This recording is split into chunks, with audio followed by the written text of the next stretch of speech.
মনে রাখতে হবে প্রায় জানুয়ারি মাসের পরে আমরা তৃতীয়বারের মমতা বন্দ্যোপাধ্যায়ের নেতৃত্বে তৃতীয়বারের জন্য মহামাটি মানুষ আমাদের ক্ষমতায় বসিয়েছেন। এটাই প্রথম কর্মসমিতি, জাতীয় কর্মসমিতির মিটিং। আমরা প্রথম প্রস্তাবে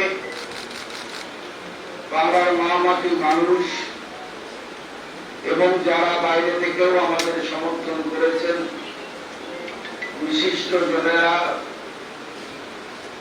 বিভিন্ন রাজ্যের তরফ থেকে যারা মমতা বন্দ্যোপাধ্যায়ের পিছনে এসে দাঁড়িয়েছেন, তাদেরকে সকলকে আমরা আমাদের দলের পক্ষ থেকে, মমতা বন্দ্যোপাধ্যায়ের পক্ষ থেকে আমরা কৃতজ্ঞতা প্রকাশ করি। আমরা আমাদের শ্রদ্ধা, আমাদের শুভেচ্ছা ও অভিনন্দন জানাই। দ্বিতীয় একটি প্রস্তাব, সেই প্রস্তাবে জাতীয় কর্মসমিতি ঠিক করেছে, যা পরবর্তীকালে তিনটের মিটিং এর ভার্চুয়ালিতে স্বয়ং মমতা বন্দ্যোপাধ্যায় তার উপস্থাপনা করেছিলেন এবং পাশ হয়েছে। সেটা হচ্ছে এক ব্যক্তি এক পদ। এবং আজকের মিটিং এর সবচেয়ে বড় মমতা বন্দ্যোপাধ্যায় সভানেত্রী হিসেবে গ্রহণ করেছেন, তা হল সাংসদ শ্রী অভিষেক বন্দ্যোপাধ্যায়কে সর্বভারতীয় তৃণমূল কংগ্রেসের সাধারণ সম্পাদক হিসেবে মনোনয়ন দিয়েছেন। এছাড়াও বেশ কয়েকটি সিদ্ধান্ত হয়েছে। মমতা বন্দ্যোপাধ্যায় জাতীয় কর্মসমিতির সভায় বলেন, আমার দলটাই সবচেয়ে প্রিয়, আমি দলীয় কর্মী হিসেবে নিজেকে ধন্য মনে করছি। এরপরে বেশ কিছু বদলের কথা তিনি বলেছেন, যা সবাই গৃহীত হয়েছে। এক হচ্ছে কাকলি ঘোষ দস্তিদারকে বাংলার মহিলা সভানেত্রী হিসেবে মনোনীত করা হয়েছে। সায়নী ঘোষকে যুব তৃণমূল কংগ্রেসের সভানেত্রী হিসেবে ঘোষণা করা হয়েছে। এছাড়া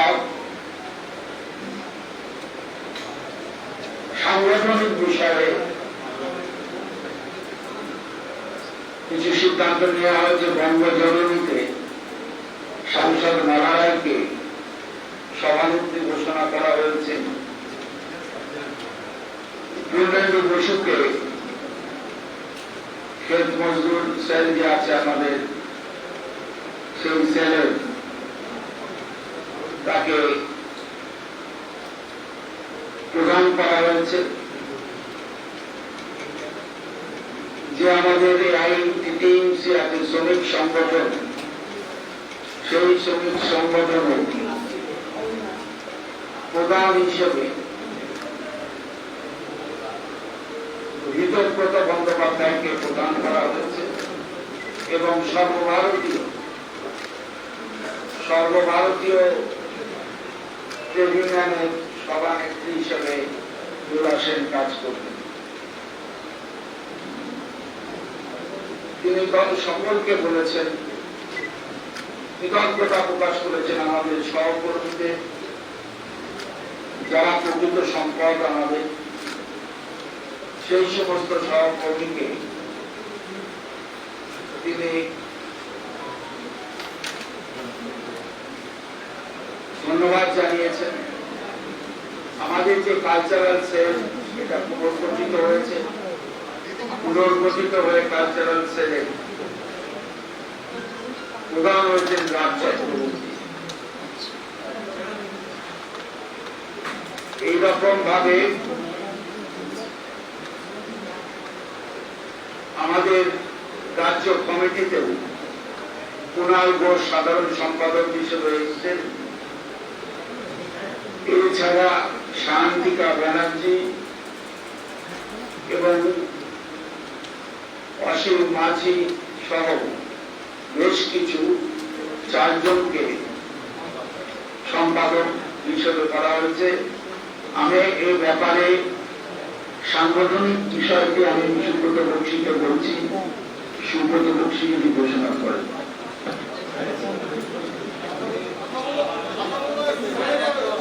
আজকের মমতা বন্দ্যোপাধ্যায় যে সভায় সিদ্ধান্ত নিয়েছেন তাদের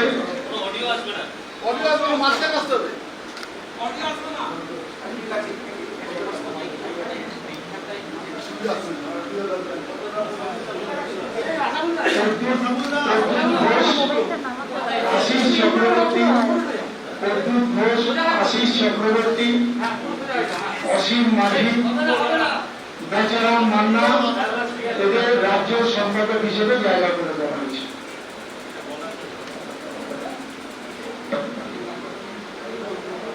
আমরা পুনরায় দাবি জানাচ্ছি যে কোভিডের উপরে যে জিএসটি কাটা হয়, ধার্য করা হয়, তা অবিলম্বে প্রত্যাহার করা হোক এবং রাজ্য সকলে মিলে যে ভ্যাকসিনেশন প্রোগ্রাম নেওয়া হয়েছে বিনামূল্যে দেওয়ার জন্য আবার কেন্দ্র সরকারের কাছে দল হিসেবে আমরা আবেদন জানাচ্ছি। এছাড়া 2টি বিষয় তিনি আমাদের অবগত করেছেন। এরপরে 1 মাসের মধ্যে জেলা স্তরে যেখানে যেখানে পরিবর্তন করা সম্ভব সেটা বিচার বিবেচনা করে তিনি করবেন সুব্রত বক্সি। সেটা পরবর্তীকালে আমরা বসে তার সিদ্ধান্তকে আপনাদের কাছে জানিয়ে দেব। আরেকটি প্রস্তাবে এটা সিদ্ধান্ত নেওয়া হয়েছে, সর্বভারতীয় তৃণমূল কংগ্রেস বাংলার বাইরেও সংগঠনকে নিয়ে নেওয়ার জন্য, সংগঠনকে শক্তিশালী করবার জন্য লক্ষ্যে আমরা কাজ শুরু করব। সে ব্যাপারেও সাংসদরা যারা দিল্লিতে আছেন, সৌগতদা বলুন, সুদীপ বন্দ্যোপাধ্যায় বলুন, ডেরেক ওব্রায়ান বলুন, অভিষেক বন্দ্যোপাধ্যায় বলুন, সকলে মিলে সংগঠন যেমন রাজ্যের মজবুতিকরণে তারা থাকবে, ঠিক একইভাবে তারা বিভিন্ন রাজ্যে তৃণমূল কংগ্রেসের বিস্তারের লক্ষ্যে তারা কাজ করবে। লোকসভা সংসদীয় দল নেতা সুদীপ্তা ছিলেন, সুদীপ্তা আছেন, এবং রাজ্যসভায় ডেরেক ওব্রায়ান ছিলেন, সেরকম থাকবে। মোটামুটি ভাবে এই প্রতি সিদ্ধান্তই আমাদের হয়েছে। আরেকটি প্রস্তাবে আমরা মমতা বন্দ্যোপাধ্যায়কে কৃতজ্ঞতা জানিয়েছি। যেভাবে শারীরিক দিকের অক্ষমতা থাকা সত্ত্বেও, শারীরিক আঘাত পাওয়া সত্ত্বেও 152 কি 160টি মিটিং তিনি করেছেন, অকল্পনীয়। তার এই চারিত্রিক দৃঢ়তা, মানুষের প্রতি ভালোবাসা এবং মানুষকে নিয়ে চলবার যে ইচ্ছে, তা বারবার প্রতিফলিত হয়েছে। আমরা কৃতজ্ঞ চিত্তে তার এই নেতৃত্ব দানকে আমরা অভিনন্দিত করেছি।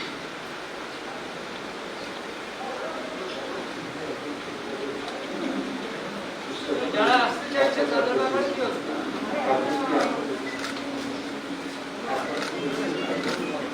Thank you. এ ব্যাপারে মমতা বন্দ্যোপাধ্যায় চূড়ান্ত সিদ্ধান্ত নেবেন এবং এ ব্যাপারে তিনি কমিটি করবেন, এখন কোনো সিদ্ধান্ত হয়নি।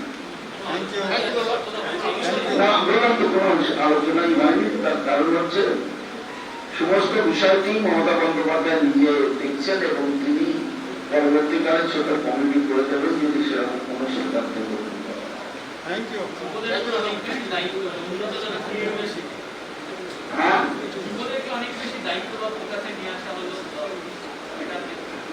আমি যখন ছাত্র রাজনীতি করতে এসেছিলাম তখন যুব নেতা ছিলেন সুজিত রায়, আমি সুনিতা লোকসভার আমাদের দলের নেতা। তো আস্তে আস্তে তো সবাইকে এটা একটা সংমিশ্রণ কঠিন এবং নতুন এখনো পর্যন্ত আমি আবার বাবার একই কথা বলছি, এগুলো 4 মাসের মধ্যে মমতা বন্দ্যোপাধ্যায় তার যে যে জেলাগুলো পুনর্গঠিত করবার কথা সেই সব জেলা পুনর্গঠন।